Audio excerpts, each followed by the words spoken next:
स्वागत है। और आज हम लोग 38 महत्वपूर्ण ऐसे प्रश्न पढ़ेंगे जो आपकी भर्ती परीक्षा में जहां से बार बार प्रश्न आते हैं।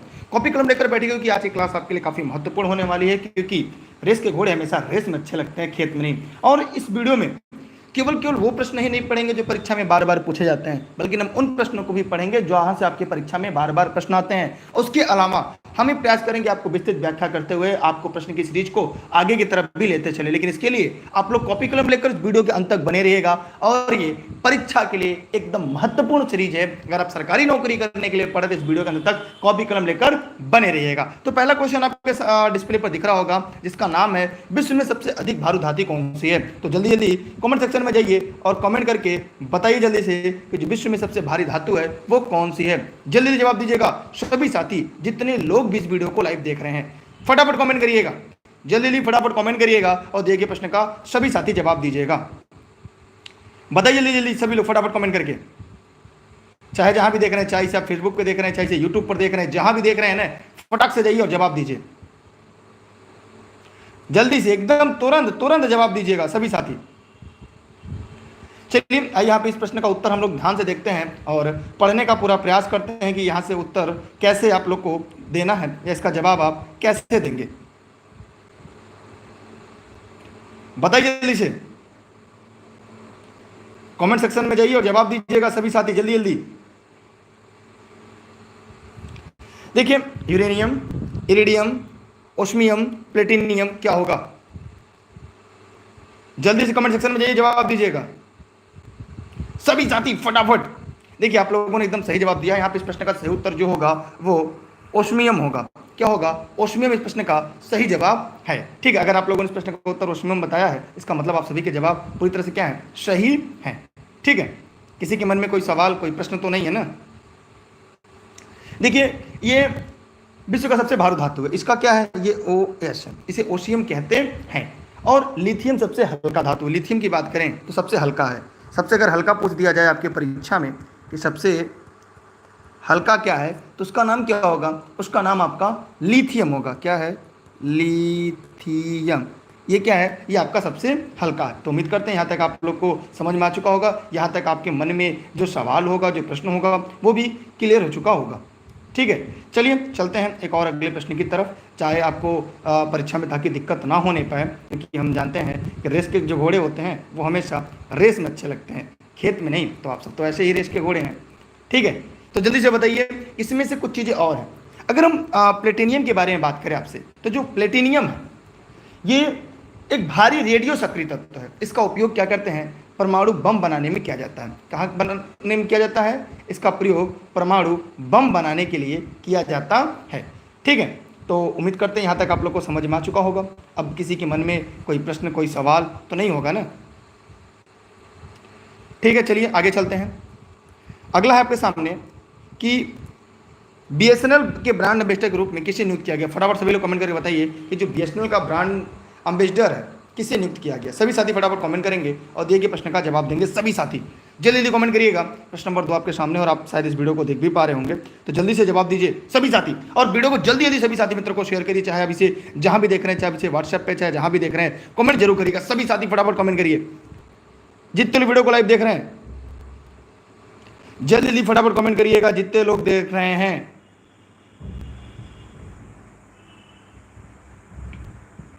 जल्दी से कमेंट करिएगा। जी हाँ, जल्दी जल्दी कमेंट करिएगा जितने साथ इस वीडियो को देख रहे हैं। चलिए आपके सामने प्रश्न नंबर 2 है। ठीक है, सभी लोग जवाब दीजिएगा। जल्दी से कमेंट सेक्शन में जाइए और जवाब दीजिए। बताइए क्या होगा? देखिए आप लोगों ने एकदम सही बताया कि अगर यहाँ पे प्रश्न पूछ दिया है आपके सामने कि BSNL का ब्रांड एम्बेसडर कौन है, तो MC मैरी कॉम है। एकदम सही आप लोगों ने बताया है, MC मैरी कॉम ये BSNL की ब्रांड एम्बेसडर नियुक्त है। ठीक है, और कृति सेन जो है ये बाटा की हैं। ये किसकी हैं? ये बाटा की हैं। ठीक, किसकी हैं? तो देखिए आप लोगों ने एकदम जवाब बहुत सही दिया है। ज़्यादातर लोगों ने इस प्रश्न का जवाब A दिया है। ठीक है, और कीर्ति सेनन की बात करें तो जो कीर्ति सेनन है ये क्या है? ये बाटा कंपनी की हैं, ये बाटा कंपनी के हैं। और एलियाना डिक्रूज ये भारतीय बाजार हेतु जो फिजी टूरिज्म है। AR रहमान ये सिक्किम के हैं। ये कहाँ के हैं? सिक्किम के हैं। ठीक है, प्रश्न नंबर 2 आप लोगों को क्लियर हो गया। चलते हैं अगले प्रश्न की तरफ। प्रश्न नंबर 3 है आपके सामने, तो देखिए ध्यान से। यहाँ पर आपके सामने पोल भी हो रहा होगा, तो आप लोग पोल भी देखते चलिएगा, जवाब देते रहिएगा सभी साथी। अब जल्दी से बताइए, आप सभी फटाफट कमेंट करिए कि देश में सर्वाधिक क्षेत्रफल पर किस प्रकार के वन पाए जाते हैं। जल्दी जवाब दीजिएगा सभी साथी। देश में सबसे ज़्यादा क्षेत्र पर कौन से वन पाए जाते हैं? जल्दी से फटाफट कमेंट करके बताइएगा, जितने लोग वीडियो को लाइव देख रहे हैं। सभी लोग फटाफट कमेंट करें, जितने लोग वीडियो को लाइव देख रहे हैं सभी साथी फटाफट कमेंट करेंगे। सभी लोग फटाफट कमेंट करेंगे, जितने लोग वीडियो को लाइव देख रहे हैं जल्दी जल्दी फटाफट कमेंट करिए।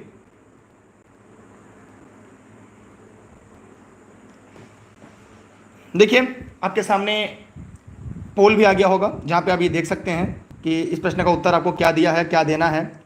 जी हाँ, जल्दी जल्दी जवाब दीजिए। देखिए आप लोग देख भी पा रहे होंगे कि आपने दिए गए प्रश्नों के जवाब किस प्रकार से आप लोग दिए हैं और किस प्रकार से जवाब दे रहे हैं। क्या सब लोग को पोल दिखाई दे रही है इस वीडियो में? चलिए, ज़्यादातर लोगों ने इस प्रश्न का उत्तर लोग बी ज़्यादा बता रहे हैं, लेकिन इस प्रश्न का उत्तर क्या होगा? डी, उष्णार्ध पतझड़ वन।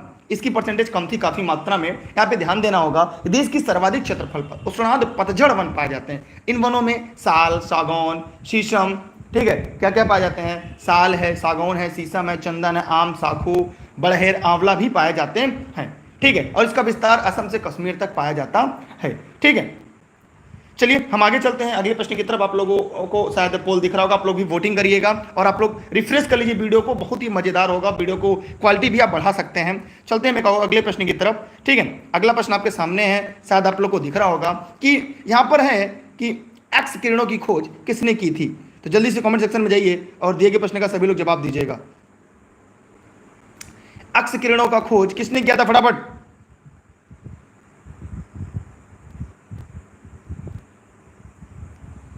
चलिए यहाँ पे अगर हम प्रश्न नंबर की बात करें तो यहाँ पे जो हमारा प्रश्न नंबर है वो 4 है। 1 मिनट रुकिएगा, आप लोग के सामने पोल आ रहा है, तो आप लोग दिए गए प्रश्न का जवाब दीजिएगा अपने पोल में। क्या हुआ? आ गया?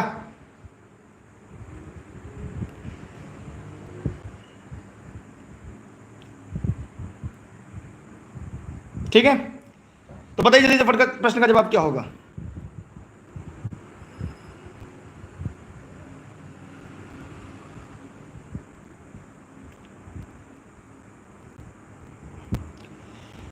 सभी लोग फटाफट कमेंट करके जवाब देते रहें।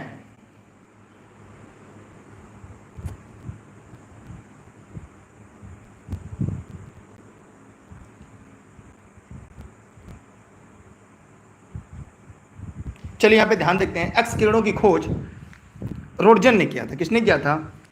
रोडजन ने किया था। जी हाँ, किसने किया था? तो यहाँ पे इस प्रश्न का उत्तर क्या होगा? रोडजन। ठीक है, आइए इसके बारे में और जान लेते हैं। यह वुर्सबर्ग विश्वविद्यालय जर्मनी भौतिक विज्ञान प्रोफेसर थे। इन्होंने 1895 में एक्स किरणों की खोज की थी। एक्स किरणों के बारे में अगर हम बात करें तो ये चिकित्सीय क्षेत्र में इसका प्रयोग किया जाता है। चलिए चलते हैं एक और अगले प्रश्न की तरफ। अब प्रश्न नंबर 5 आपके सामने है। इंटरनेट क्या है? तो जल्दी से बताइए इंटरनेट क्या है। सभी साथी फटाफट कमेंट करिए और बताइएगा कि इंटरनेट क्या है। जितने लोग इस वीडियो को लाइव देख रहे हैं फटाफट कमेंट सेक्शन में जाइए और कमेंट करके बताइए कि इंटरनेट क्या है।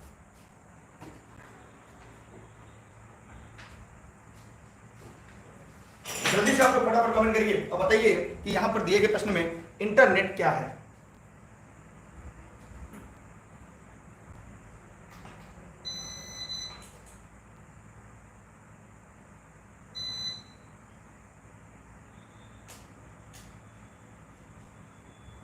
देखिए अगर हम इंटरनेट की बात करें, इंटरनेट क्या है, तो यहाँ पर इस प्रश्न का उत्तर होगा कि विभिन्न प्रकार के नेटवर्क का एक विशाल कनेक्शन, विभिन्न प्रकार के जो नेटवर्क का एक विशाल अगर कनेक्शन की बात करें तो यहाँ पर इस प्रश्न का उत्तर आपका होगा। ठीक है, तो यहाँ पर क्या होगा कि इंटरनेट क्या है? छोटे बड़े कंप्यूटर का एक विशाल विश्वव्यापी जाल है। इसलिए इस प्रश्न का जो सही विकल्प होगा वो बी होगा। चलते हैं प्रश्न नंबर 6 की तरफ। प्रश्न नंबर 6 आपके सामने, आप सभी के सामने देख रहे हैं। वीडियो की क्वालिटी आप बढ़ा लीजिएगा और वीडियो को रिफ्रेश कर लीजिएगा और वीडियो को अपने ज़्यादातर साथी को शेयर करिए। सारनाथ स्थित अशोक के सिंह स्तंभ में निम्नलिखित में से कौन सा चित्र नहीं है? ध्यान से जवाब दिए गए, हमें पूछ रहा है कौन सा नहीं है। 3 है और एक नहीं है। फटाफट वीडियो को कमेंट करके जवाब दीजिएगा और हो सके इस वीडियो को अपने सभी साथी मित्र को शेयर करिएगा, जितने लोग तक आप इस वीडियो को पहुंचा सकते हैं। ये जिम्मेदारी आपकी है, जितनी मेरी है उतनी आपकी भी जिम्मेदारी है इससे प्रश्नों के जवाब देने के लिए। ठीक है, तो फटाफट कमेंट करिएगा जो भी साथी वीडियो को लाइव देख रहे हैं। चलिए, यहां पर आप लोगों ने प्रश्न का एकदम सही जवाब दिया है। ज्यादातर लोगों ने हाथी, हिरण, घोड़ा, सिंह, इसमें से क्या नहीं है? तो जल्दी से फटाफट कमेंट सेक्शन में जाइए, कमेंट करिए, सभी साथी जवाब दीजिएगा। देखिए, आप परीक्षा हाल में होंगे तो क्या देखिए यहाँ पे हाथी है, घोड़ा है, सिंह है, हिरण नहीं है। माने अशोक स्थित अगर देखा जाए सारनाथ में जो अशोक का सिंह स्तंभ है वहाँ हाथी है, घोड़ा है, सिंह है, वृषक है, लेकिन हिरण नहीं है। और महावंश में ग्रंथ में से चतुष्पदी पंथ में भी कहा गया है। चलिए अब हम और आगे चलते हैं और अगले प्रश्न की तरफ। ठीक है, यहाँ पर इस प्रश्न का उत्तर हिरण होगा, मतलब जो गलत है वही आपका सही होगा, माने 20 प्रश्न का राइट आंसर है। अगले प्रश्न की तरफ चलना है। अगला प्रश्न आपके सामने है कि भारत में कॉमिक्सों के किस हीरो को नमामि गंगे का ब्रांड एम्बेसडर बनाया गया है? ठीक है, तो जल्दी से आप लोग इस प्रश्न का जवाब दीजिएगा, जितने भी साथी इस वीडियो को लाइव देखते हैं सभी लोग फटाफट कमेंट करेंगे और दिए गए प्रश्न का जवाब देंगे जल्दी से। चाहे जहां भी देख रहे हैं, चाहे इसे फेसबुक पे, चाहे व्हाट्सएप पे, जहां भी देख रहे हैं फटाफट कमेंट करेंगे। जी हाँ, ये आपका प्रश्न नंबर 7 है। जितने लोग वीडियो को लाइव देख रहे हैं फटाफट कमेंट करें।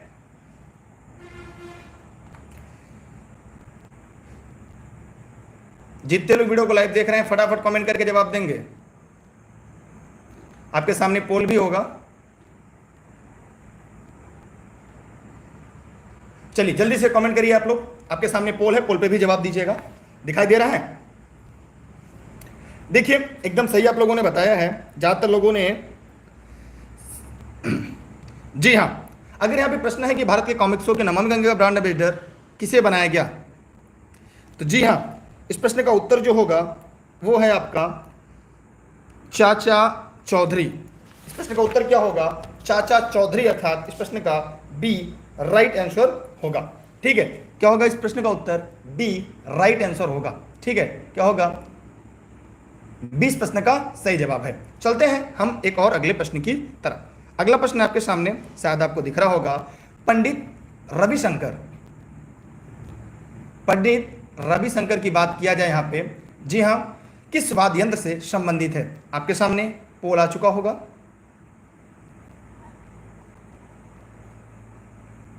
ठीक है, तो ये प्रश्न नंबर 8 आपके सामने है।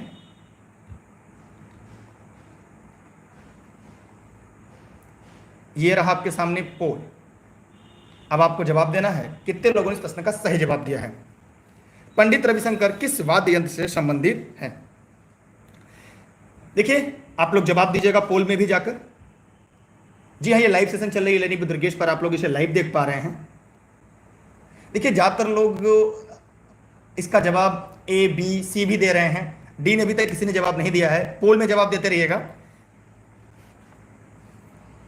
चलिए ध्यान से देखिएगा, यहां पर इस प्रश्न का ज्यादातर लोगों ने ए इस प्रश्न का जवाब दिया है। यहां पर होगा इस प्रश्न का जो सही उत्तर है वो है सितार। ये वीडियो फेसबुक पे, जो यूट्यूब पर निःशुल्क लाइव आप देख पा रहे हैं। ठीक है, आइए इसके बारे में जान लेते हैं। रविशंकर एक सितार वादक थे। क्या थे? सितार वादक हैं। इन्हें 3 बार ग्रैमी पुरस्कार से नवाजा जा चुका है। जबकि बांसुरी अगर हम बात करें तो बांसुरी में हरिप्रसाद चौरसिया, चेतन दोषी, और अगर हम तबला की बात करें तो इसमें जाकिर हुसैन, पंडित किशन महाराज, और अगर हम वायलिन वादक की बात करें MS गोपाल कृष्णन, VV रवि आते हैं। अर्थात यहाँ पर अगर देखा जाए इस प्रश्न का जो सही विकल्प है वो ए इसका राइट आंसर है। चलिए हम चलते हैं एक और अगले प्रश्न की तरफ। स्क्रीनशॉट चाहे तो आप कर सकते हैं। अगला प्रश्न आपके सामने है, हुमायूं का मकबरा। जी हाँ, यहाँ पे आपके सामने जो प्रश्न है वो कह रहा है कि हुमायूं का मकबरा। ठीक, तो जल्दी से बताइए, आपके सामने पोल है।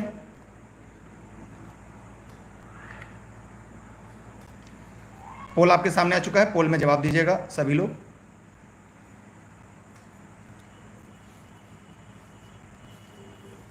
हुमायूं का मकबरा द्वारा बनाया गया था। हुमायूं, हमीदा बानो, बाबर, अकबर, किसके द्वारा बनाया गया था? जल्दी से बताइए।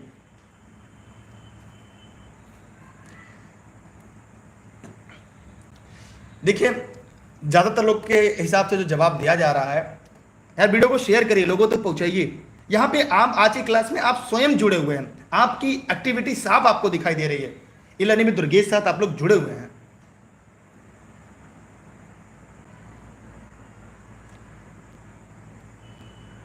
बताइए आप लोग। देखिए, यहाँ तक ज़्यादातर लोगों ने बी को बताया है, तो अब हम आते हैं। देखिए, इस प्रश्न का उत्तर सही आप लोगों ने बताया, हमीदा बानो बेगम। यहाँ पे इस प्रश्न का है, हुमायूं का मकबरा, हुमायूं की विधवा बेगम 1562 में हमीदा बानो ने बनवाया था। इस भवन के अगर वास्तुकार की बात करें तो अफगानिस्तान से बुलाया गया था, सैयद मुबारक इब्न मिराक घियाथुद्दीन थे। इमारत 8 वर्षों में बनकर तैयार हुई थी।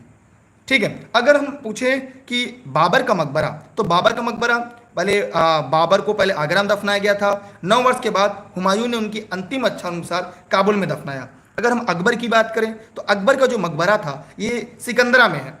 अकबर स्वयं अपने मकबरे का निर्माण करवाया था। अकबर ने स्वयं अपने मकबरे का निर्माण करवाया था, ये आप लोग अच्छी तरह से जानते रहिएगा। चलते हैं हम अगले प्रश्न की तरफ। अगला आपके सामने है, प्रतिष्ठित टैलर पुरस्कार किस क्षेत्र में दिया जाता है। आपके सामने पोल आपको दिख रहा होगा।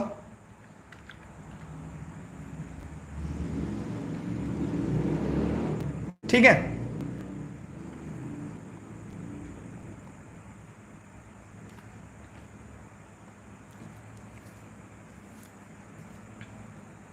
आपके सामने क्वेश्चन नंबर 10 है, टैलर पुरस्कार किस क्षेत्र में प्रदान किया जाता है।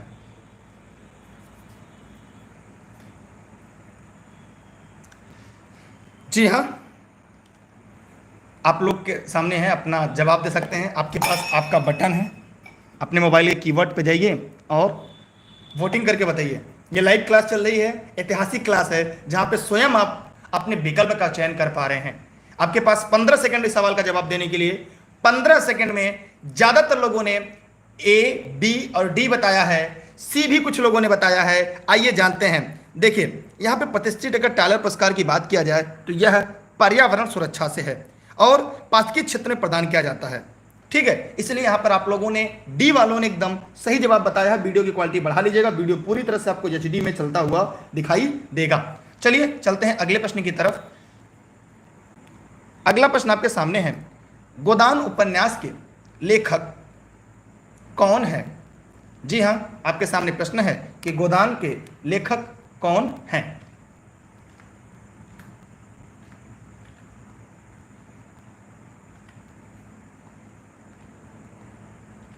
पोल आपके सामने है, पोल पर आप लोग जवाब दीजिएगा।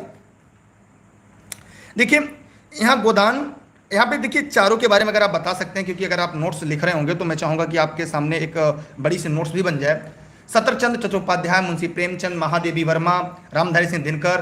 देखिए, आप लोग, बहुत सारे लोगों का जो जवाब आ रहा है, ज़्यादातर कुछ लोगों ने सतरचंद चट्टोपाध्याय बता दिया है और ज़्यादातर लोगों ने मुंशी प्रेमचंद बताया है।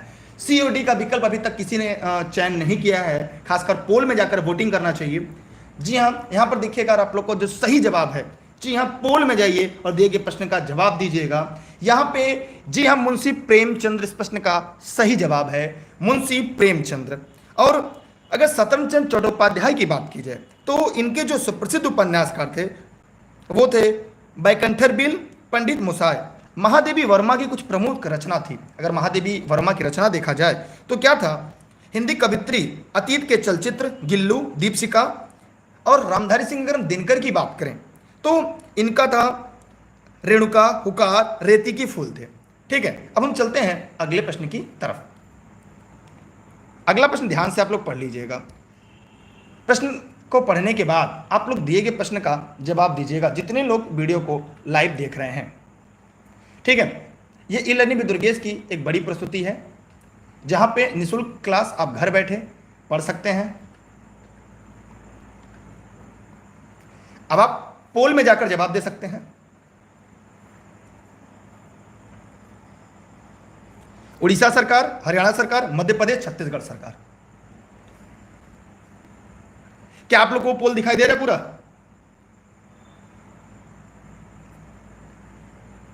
बताइए जल्दी से। सभी लोग पोल में जाइए, जवाब दीजिएगा। और डेली क्लास टाइम के लिए टेलीग्राम ज्वाइन कर लीजिएगा, दुर्गेश सर सर्च करके ई लर्निंग विद दुर्गेश, या Facebook page, Instagram, Twitter, YouTube e learning with Durgesh है। कैसी लगी क्लास आज की? जी हाँ, यहाँ पर इस प्रश्न का उत्तर अगर हम लोग देखें तो छत्तीसगढ़ सरकार ने हाल ही में राज्य की पंचायतों में दिव्यांगों के लिए आरक्षण का प्रावधान करने का निर्णय छत्तीसगढ़ सरकार ने लिया, अर्थात इसका उत्तर बी होगा। और अगर देखा जाए तो पोल पे सबसे ज्यादा जो उत्तर लोगों ने ए बताया था, लेकिन इस पोल पे, जी हाँ, पोल भी आपके सामने चल रहा है, ये देखने को मिल रहा है ई लर्निंग विद दुर्गेश पर। ठीक है, चलते हैं हम एक और अगले तरफ। अगला प्रश्न आपके सामने है कि संसद के अधिकतम अंतराल हो सकता है। जी हाँ, यह आपको ई लर्निंग विद दुर्गेश की सीरीज में आपको यहां पे पढ़ाया गया था और उम्मीद करते हैं आपको पूरी तरह से पता भी होगा। आपके सामने देखिए, ऑनलाइन क्लास या नोट संबंध में अगर कोई जानकारी चाहिए ई लर्निंग विद दुर्गेश के ऑफिस के नंबर का जानकारी ले सकते हैं। यह क्लास जौनपुर जनपद के सिराजा हिंद से आपके लिए निःशुल्क लाइव चलती है। देखिए, संसद के सत्रों के मध्य अधिकतम कितना अंतराल हो सकता है, बताइए जल्दी से कमेंट करके। सभी साथी जितने लोग वीडियो को लाइव देख रहे हैं फटाफट देखिए किस अनुच्छेद के तहत बुलाया जाता है। देखिए, बहुत सारे लोगों ने इसका जवाब दिया है और ज्यादातर उत्तर जो पोल में आ रहा है वो सबसे ज्यादा लोगों ने बी बताया है, कुछ लोगों ने ए बताया है। लेकिन इस प्रश्न का उत्तर क्या होगा, पोल में जाइए और जवाब दीजिए। क्या आप लोग को पोल सबको दिखाई दे रहा है? जितने लोग वीडियो को देख रहे हैं सबको पोल दिखाई दे रहा है? देखिए, यहां पर 6 माह होगा, माने बी वालों का सही जवाब है।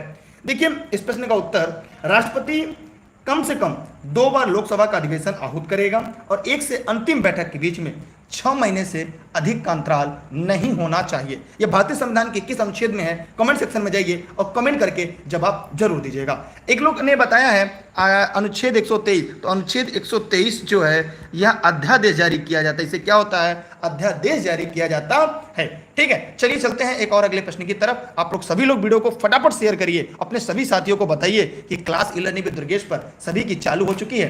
ठीक है, तो अगला प्रश्न आपके सामने है, शायद आपको दिख रहा होगा। जी हाँ, सभी लोग को दिख रहा है ना, कि कोई ऐसा भी है जिसको नहीं दिख रहा है?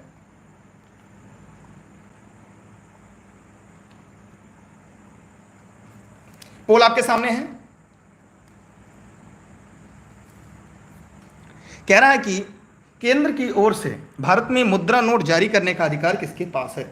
विकल्प है वित्त मंत्रालय, रिजर्व बैंक, मुद्रणालय, भारत के राष्ट्रपति। जी हां, आप लोग पोल में जाइए, जवाब दीजिएगा और अपना रिजल्ट भी देखते रहिएगा कि कितने परसेंट लोगों ने दिया। परसेंट तो आपको भी दिख रहा होगा।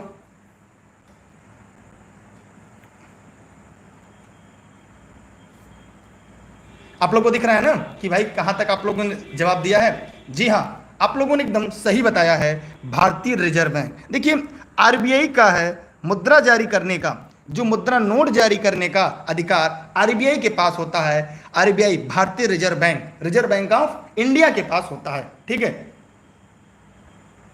ठीक, चलिए चलते हैं एक और अगले प्रश्न की तरफ। क्लियर? किसी के मन में कोई डाउट नहीं है ना? वीडियो को शेयर जरूर करिए, बताइए लोगों को। ऐसी सी सीरीज आपको ई लर्निंग विद दुर्गेश पर मिलेगी। भारत की निम्न नदियों में से कौन सी नदी डेल्टा नहीं बनाती? जल्दी से कमेंट सेक्शन में मत जाइएगा, पोल पे सबसे पहले आप लोग बताइएगा। पोल पर बताइए, पोल पर। पोल आपके सामने आ चुका होगा।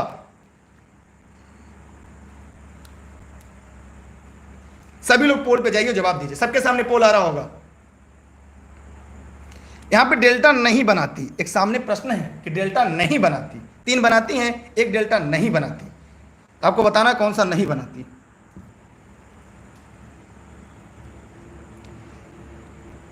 जल्दी जल्दी बताइए।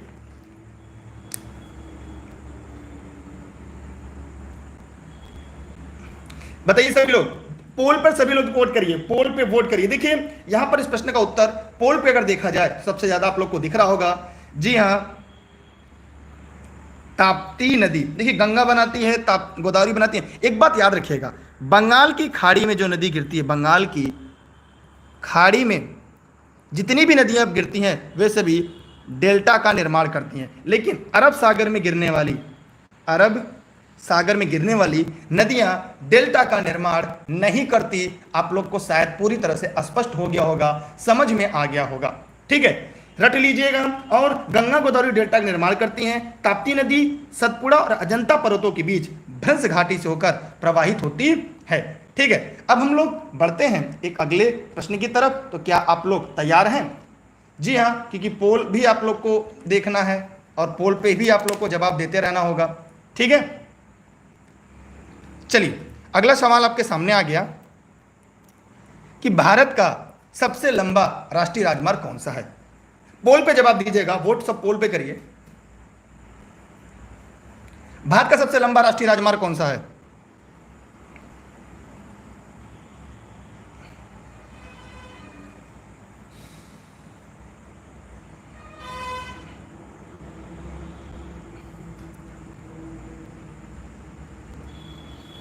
बताइए। देखिए आप पोल पर देख लीजिए किसका परसेंटेज ज्यादा आ रहा है। बता, आपको तुरंत पोल पे जवाब देना चाहिए। आप लोग इतना टाइम ले रहे हैं। सबको पोल दिखाई दे रहा है ना? देखिए यहां पर NH44 होगा। ये भारत का सबसे लंबा राष्ट्रीय मार्ग है। ये कन्याकुमारी से लेकर श्रीनगर तक इसकी जो लंबाई है वो है 3745 किलोमीटर है। अगर NH4 की बात की जाए तो ये ठाणे, मुंबई और चेन्नई तक है। और यह देखा जाए अगर तो 1235 किलोमीटर है। अगर NH5 की बात किया जाए जो हमारे विकल्प में दिया गया है तो वो क्या होगा? चलिए चलते हैं अगले प्रश्न की तरफ। 16 छूट गया था क्या जी? अच्छा 16 इसमें नहीं पड़ा है शायद। अब आते हैं प्रश्न नंबर 17 के बाद सीधा 18 पे आते हैं। तो यहाँ पर क्वेश्चन नंबर आपका है आपके सामने 18। शायद आपको दिख रहा होगा या नहीं दिख रहा। क्या कोई ऐसा भी है जिसको न दिख रहा हो? ग्रीन हाउस प्रभाव के लिए उत्तरदायी गैस है। पोल में आप लोग जवाब दीजिएगा।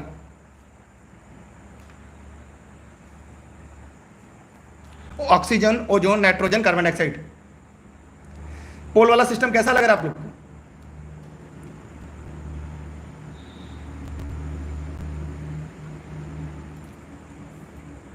ये पोल वाली क्लास कैसे लगी? देखिए यहां पर अगर ग्लोबल वार्मिंग के लिए सबसे जिम्मेदार अगर गैस देखा जाए तो यहां पर इस प्रश्न के हिसाब से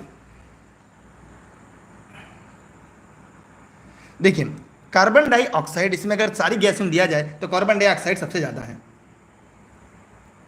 ठीक है, देखिए ग्रीन हाउस प्रभाव का मुख्य कारण पर्यावरण प्रदूषण के लिए उत्तरदायी गैस ग्रीन हाउस गैस है।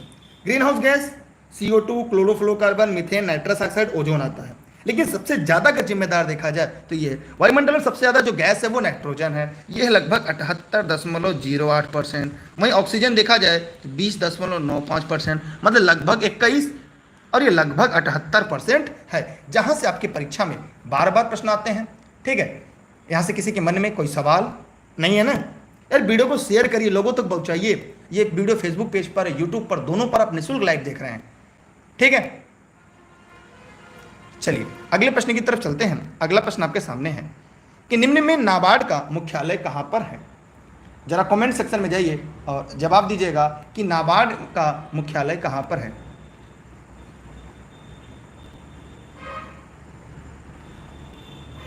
अब आप पोल पे जवाब दीजिएगा। नाबार्ड का मुख्यालय कहां है? नई दिल्ली, चेन्नई, मुंबई, जयपुर।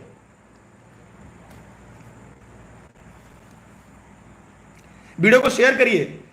प्रतिदिन आप लोग टाइम से लाइव आइए। एकदम इंटरेस्टिंग क्लास लगेगा कि यार आप क्लासरूम में बैठे हो। बताइए जल्दी से, नाबार्ड का मुख्यालय कहां पर है? देखिए नाबार्ड की स्थापना, एक प्रश्न पूछा जाता है 12 जुलाई को हुई थी। कब हुई थी? 12 जुलाई 1982 को। ये बहुत इंपॉर्टेंट है। एक प्रश्न आपका यहाँ पे बन जाएगा सिलेक्शन वाला। जी हाँ, सिलेक्शन लेना है। ठीक है, तो यहाँ पे बताइएगा। देखिए नाबार्ड का फुल फॉर्म क्या होगा, जरा कमेंट करके बताइएगा। ये नाबार्ड का फुल फॉर्म क्या होगा? यहाँ से परीक्षा में आपके प्रश्न आता है। ठीक है, इसका जो भारतीय रिजर्व बैंक ने कृषि साख विभाग ग्रामीण ऋण कक्ष के लिए इसका बनाया गया था। ठीक है, आप लोग पोल में ही जवाब दीजिए क्योंकि यहाँ पे बड़ा इंटरेस्टिंग चीजें हैं और आपके लिए लेकर आया गया है। तो आप लोग पोल में ही जवाब देने का प्रयास करिएगा। देखिए यहाँ पर इस प्रश्न का जो सही उत्तर होगा वो सी है। मुंबई इस प्रश्न का सी इसका राइट आंसर है। तो जितने लोगों ने इस प्रश्न का उत्तर मुंबई दिया है उन सभी के जवाब सही थे। हम चलते हैं एक और अगले प्रश्न की तरफ। अगला प्रश्न आपके सामने है, शायद आपको दिख रहा होगा। ठीक है, सबको दिख रहा है या कोई ऐसा भी है जिसे न दिख रहा हो?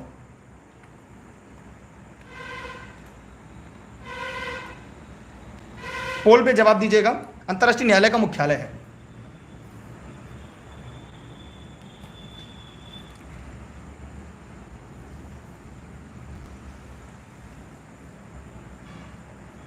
अच्छा, यह प्रश्न नंबर 20 था। क्वेश्चन में देखिए 19 पड़ गया, आप लोग 20 ही कर लीजिएगा।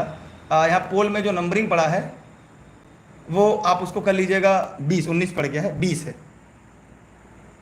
ये पोल में आपको दिख रहा होगा। देखिए यहाँ पे इस प्रश्न का उत्तर क्या होगा। जी हाँ, हाँ जी, national board of rural development bank. देखिए यहाँ पे इस प्रश्न का उत्तर हेग होगा। द हेग यहाँ की है। देखिए अंतर्राष्ट्रीय न्यायालय का मुख्यालय द हेग में है। इसकी स्थापना, एक प्रश्न पूछा जाता है कि इसकी स्थापना कब हुई थी, तो ये 3 अप्रैल को हुई थी। 3 अप्रैल 1946 को हुआ था। ठीक है। अब इसके 5 अध्याय में यहाँ पे 70 अनुच्छेद है। न्यायाधीशों की संख्या 15 है। न्यायाधीश संख्या कितनी है? 15। अगर पूछा जाए न्यायाधीश कितने हैं यहाँ पे, उनकी संख्या कितनी है? 15। अगर ये पूछ लिया जाए यहाँ से कि कार्यकाल कितना है, तो कमेंट करके बताइएगा कि इनका कार्यकाल कितना होता है। जल्दी से बताइए। आप चाहे इस वीडियो को लाइव देख रहे हो, चाहे इस वीडियो को जहाँ भी देख रहे हो, जल्दी से कमेंट सेक्शन में जाइएगा और कमेंट करके बताइए कि इसका जो मुख्यालय है, इसमें जो कार्यकाल है वो कितने दिन का है। ठीक है जी हाँ, कार्यकाल इसका 9 वर्ष का है। 9 वर्ष वालों का सही जवाब है।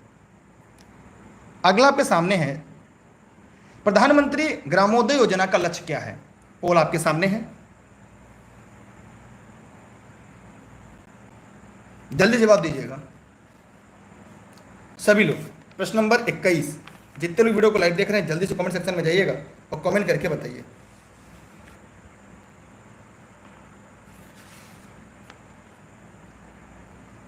सभी लोग जवाब दीजिएगा।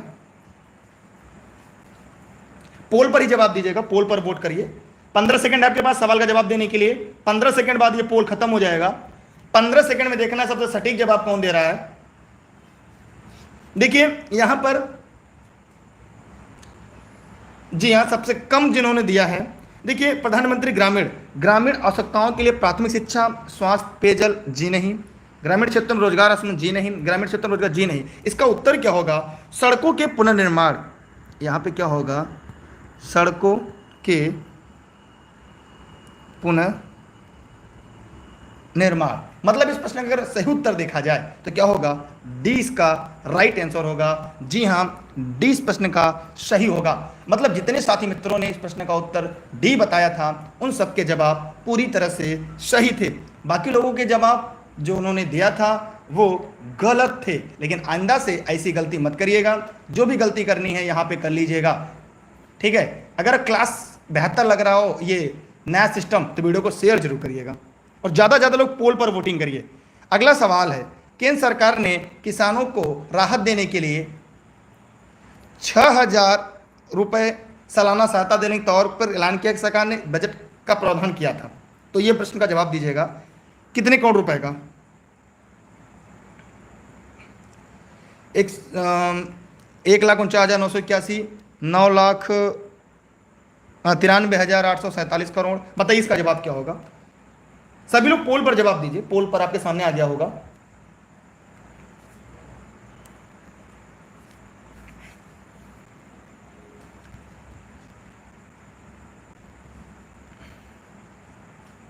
जी हां, ए इस प्रश्न का सही जवाब है।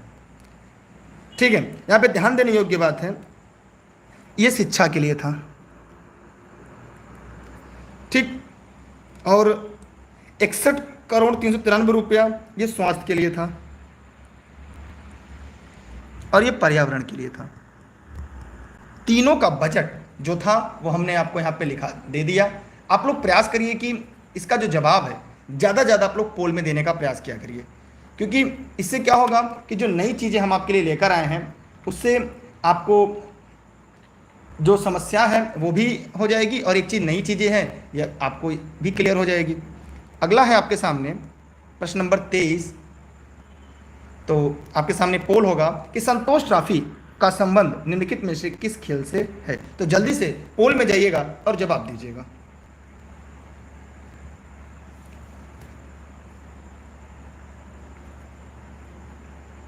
जी हाँ, पोल में जवाब दीजिएगा। यार वीडियो को शेयर करिए सभी लोग।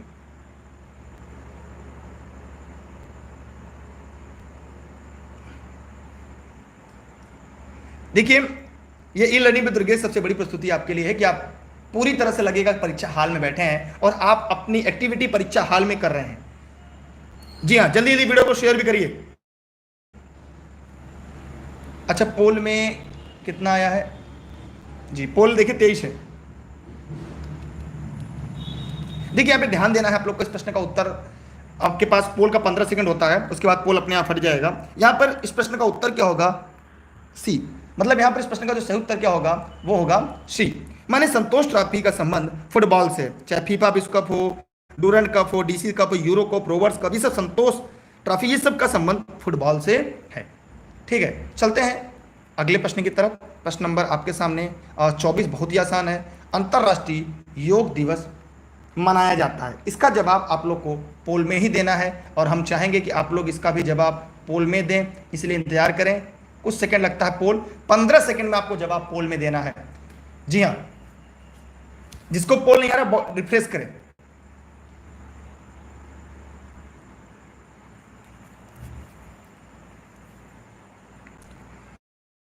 सभी साथी फटाफट कमेंट करें। देखिए 1 जून को अंतर्राष्ट्रीय बाल दिवस है। क्या है? ऐसे लिखिएगा, अंतर्राष्ट्रीय बाल दिवस है। और 5 जून को विश्व पर्यावरण दिवस है। 21 जून को अगर हम बात करें तो अंतर्राष्ट्रीय योग दिवस मनाया जाता है। अब एक सवाल है आपके सामने कि इस बार का थीम क्या था? Yoga for wellness. जी हाँ, बताइए, इसमें भी 100% नहीं है। इतना सरल सवाल है, अंतर्राष्ट्रीय योग दिवस पर भी इस पोल में 100% जवाब नहीं आया है, तो इसका मतलब अभी भी कमियां है। एक जानकारी आप लोग जानते रहिएगा, 26 जून को कौन सा दिवस मनाया जाता है? कमेंट करके बताइएगा। 23 जून को अंतर्राष्ट्रीय ओलंपिक दिवस मनाया जाता है। 23 जून को अंतर्राष्ट्रीय ओलंपिक दिवस मनाया जाता है। उसके अलावा भी आप लोग को एक बात मैं चाहूँगा कि बता दूँ, शायद आपको हमेशा परीक्षा में काम भी आए। ठीक है, तो ये था कि 26 जून को ड्रग्स दिवस मनाया जाता है। और एक बात और याद रखिएगा कि 23 जून को क्या मनाया जाता है? 23 जून को ओलंपिक दिवस क्या मनाया जाता है? ओलंपिक दिवस मनाया जाता है। ठीक है, चलते हैं अगले प्रश्न की तरफ। अगला प्रश्न आपके सामने है। नवजात शिशु को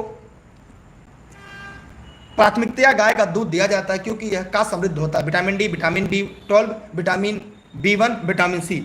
देखिए हमने बताया 26 जून को ड्रग्स दिवस मनाया जाता है और 23 जून को अंतर्राष्ट्रीय ओलंपिक दिवस, 21 जून को पिता दिवस भी मनाया जाता है।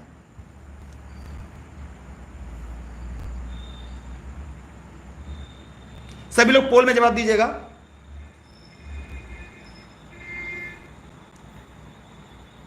Vitamin D. देखिए नवजात शिशु को प्राथमिकता गाय का दूध दिया जाता है क्योंकि, पोल में जवाब दीजिए ज्यादा लोग।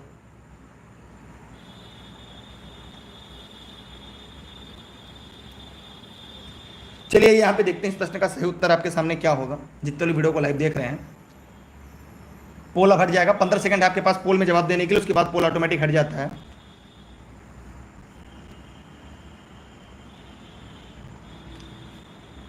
देखिए इस प्रश्न का उत्तर होगा विटामिन B12। देखिए गाय के दूध में B6 और B12 मौजूद होते हैं।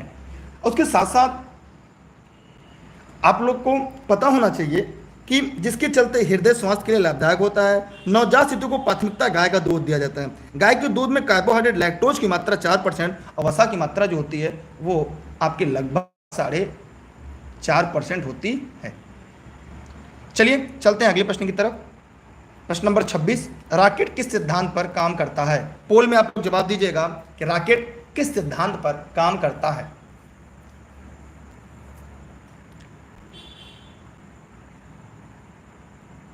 ज्यादातर लोग आप लोग पोल में जवाब दिया करिए।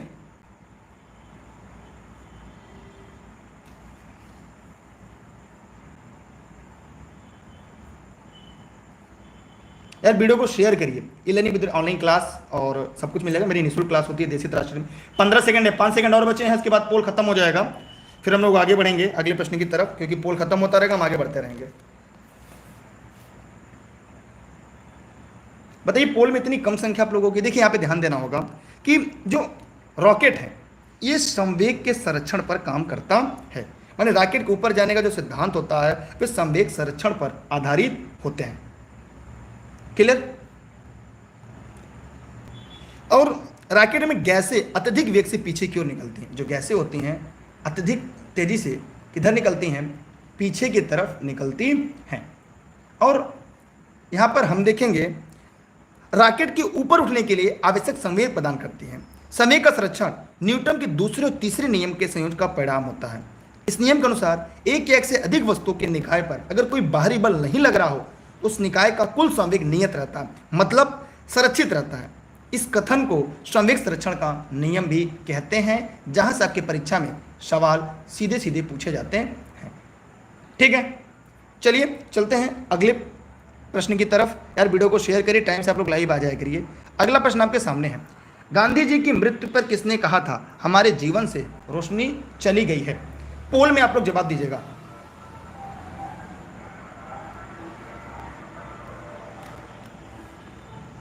बताइए जल्दी से।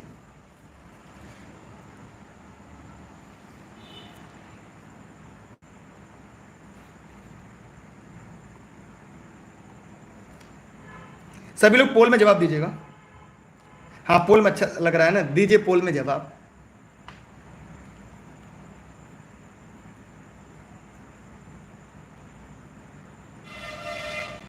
चलिए यहां पे ध्यान देखते हैं। अगर इस प्रश्न के उत्तर की तरफ बढ़ेंगे तो पंडित जवाहरलाल नेहरू इस प्रश्न का सही जवाब होगा। अब ध्यान देंगे कि जब पोल के लिए केवल 15 सेकंड होते हैं, 15 सेकंड बाद पोल हट जाएगा। यहां पे ध्यान देना है आप लोग को कि गांधी जी की मृत्यु 30 जनवरी को हुई थी। जब 30 जनवरी को गांधी जी की मृत्यु हुई थी तो नाथूराम गोडसे ने उन्होंने गोली मार कर हत्या कर दी थी। इस पर पंडित जवाहरलाल नेहरू ने कहा हमारे जीवन से प्रकाश चला गया, हमारे चारों तरफ मतलब चतुर्दिक अंधकार ही अंधकार है, मैं नहीं समझ पा रहा हूं आपसे क्या कहूं और कैसे कहूं।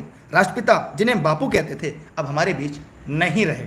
यह किसने कहा था? यह उनकी मृत्यु पर पंडित जवाहरलाल नेहरू ने कहा था। चलते हैं अगले प्रश्न की तरफ। टॉप 30 प्रश्न आपके खत्म होने वाले हैं। चरक के सुविख्यात क्या थे? पोल पर जवाब दीजिएगा सभी साथी, आपके सामने पोल है, पोल पर जवाब दीजिएगा। चरक क्या थे? इतिहासकार, चिकित्सक और शास्त्री, खगोलविद।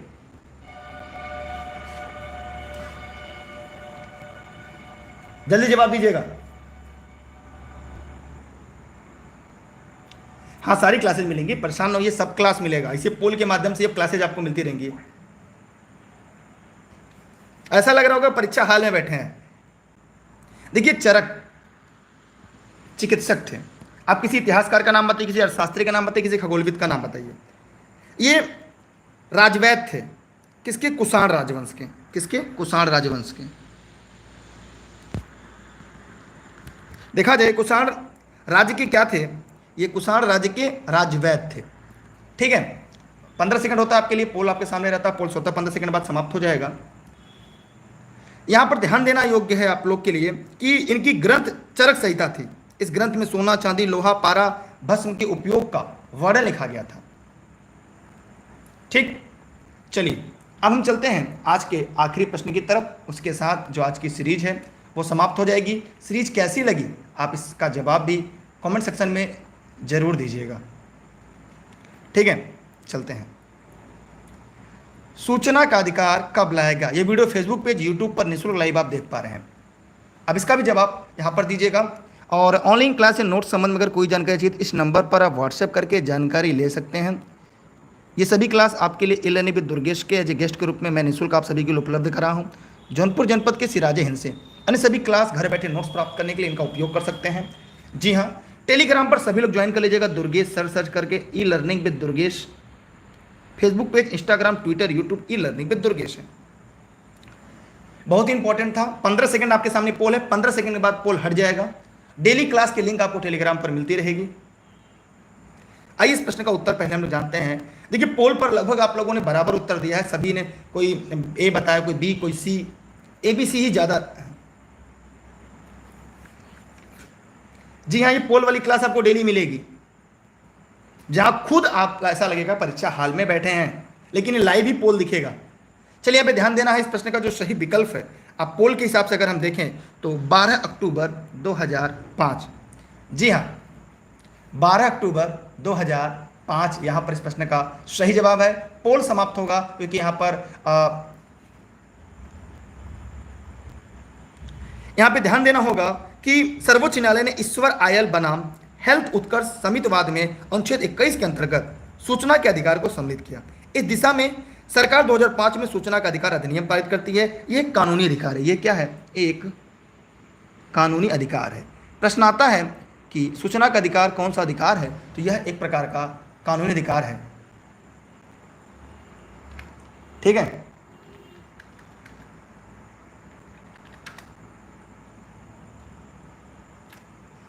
बताइए आज की क्लास कैसी लगी?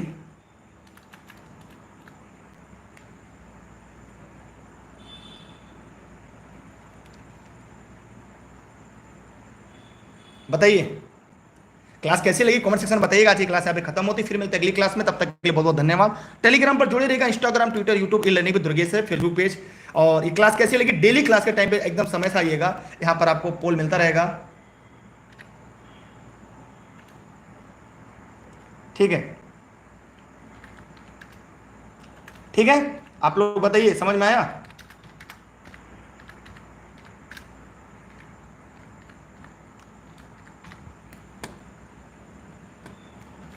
चलिए एक पोल आपके सामने और आ गया।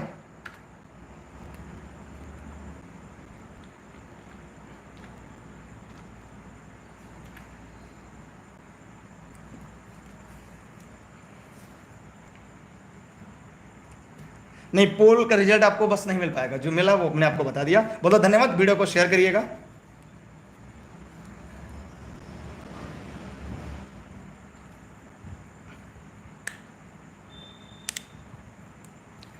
पोल सॉल्व करने का रिजल्ट के लिए भी नई तकनीकी आपके लिए लाई जाएगी। भी तो नई तकनीकी धीरे धीरे इजाद की जा रही है। तो जीएस जीके का ये जो डोज था आपके लिए काफी महत्वपूर्ण था, खासकर परीक्षा को लेकर, परीक्षा को ध्यान में रखकर आप लोग भी अपना बेस्ट देते रहिएगा, क्योंकि रेस के घोड़े हमेशा रेस में अच्छे लगते, खेत में नहीं। बहुत बहुत धन्यवाद आप सभी का, बेस्ट ऑफ लक, जय हिंद जय भारत। टेलीग्राम पर जुड़े रहिएगा, सारी क्लास की लिंक आपको टेलीग्राम पर मिलती रहेगी। ठीक है, बाय बाय, जय हिंद जय भारत। फिर मिलते अगली क्लास में, तब तक के लिए बाय बाय।